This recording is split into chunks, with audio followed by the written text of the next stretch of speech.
When you've always been self-reliant, it seems kind of silly to practice the skills that have helped you throughout your entire life.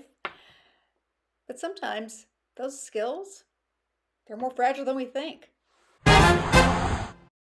Over time, some skills may become obsolete, and it's necessary to cultivate new ones.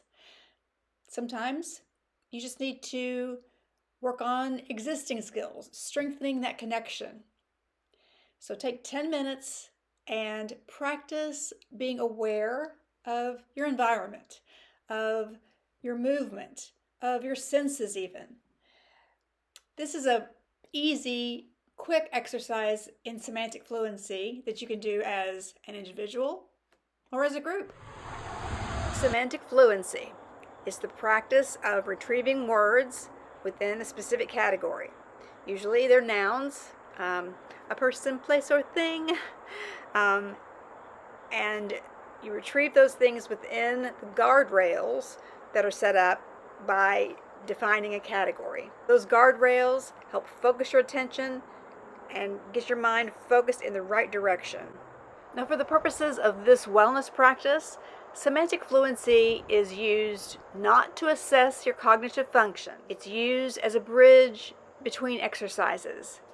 Think of it as like a mental palate cleanser.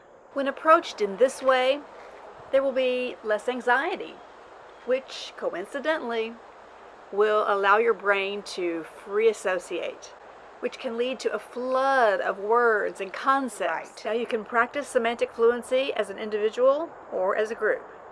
If you use the journal, be sure to put a date so that you can compare one practice to the next. There are some variables like were you working as an individual, were you working in pairs, or was this a whole group effort? So step one is you provide a category. Step two then is you'll decide on a certain time frame. Now I usually set this at between 30 and 60 seconds. Step three, the timer stops and you count the number of words you came up with. Now I also like to make a note to myself about the particular category and how easy or how difficult it was.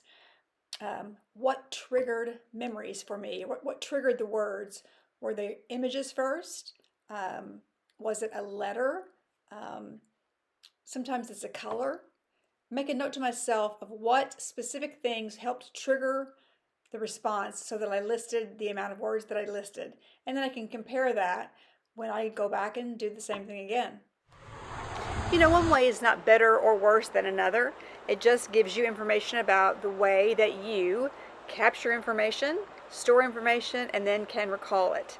I would encourage you, if you are definitely left-brained or definitely right-brained, words versus image always, then at some point just try to flip it and try to work the other side a little bit. You know, I think one of the reasons why a semantic fluency practice is so stressful for me is because I'm always afraid, right?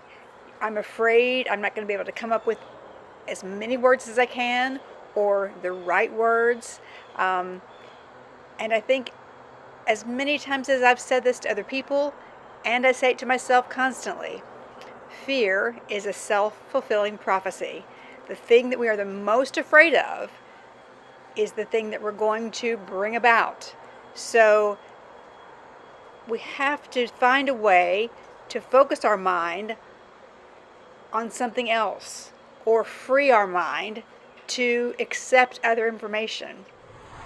I'll be facilitating a breakout session at the Traeger Optimal Aging Conference in Louisville, Kentucky, April the 16th and 17th. You can go to their website for more information.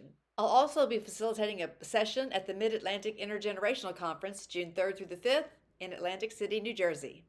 Hosted by the Stockton Center on Successful Aging in partnership with Penn State University. And at the National Council on Aging in Arlington, Virginia, May 26th through the 29th.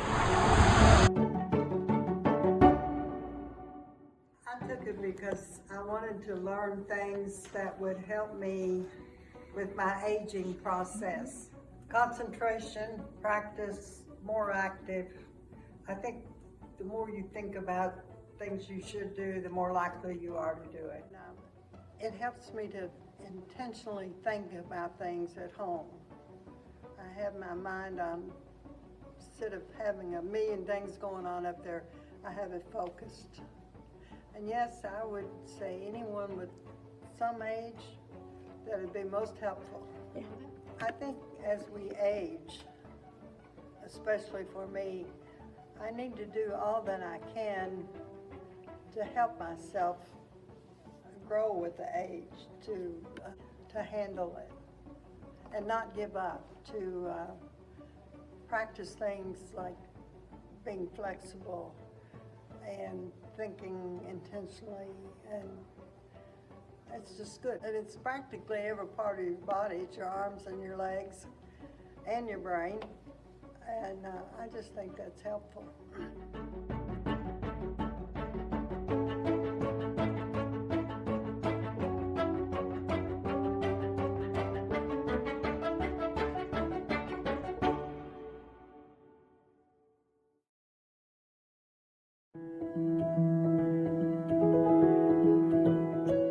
It's been very beneficial, aging in general, and also I have really enjoyed meeting the people. It's been wonderful. I've gotten to meet people we're all at somewhat different stages of the aging process.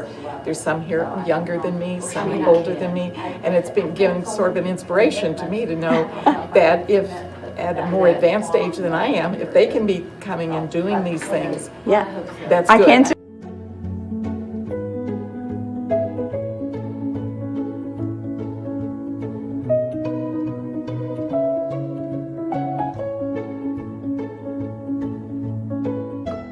I will disclose I'm 77, and I think for anyone in my age group, maybe even someone young.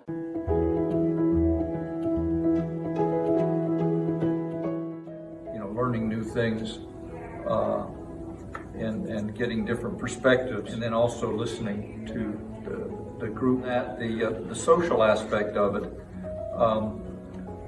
Even doing exercises like curls and that is a lot more fun when there's other people. I think that community part of it to me is critical. To be more intentionally, to borrow Glenda's word, I'm doing something, get a daily practice.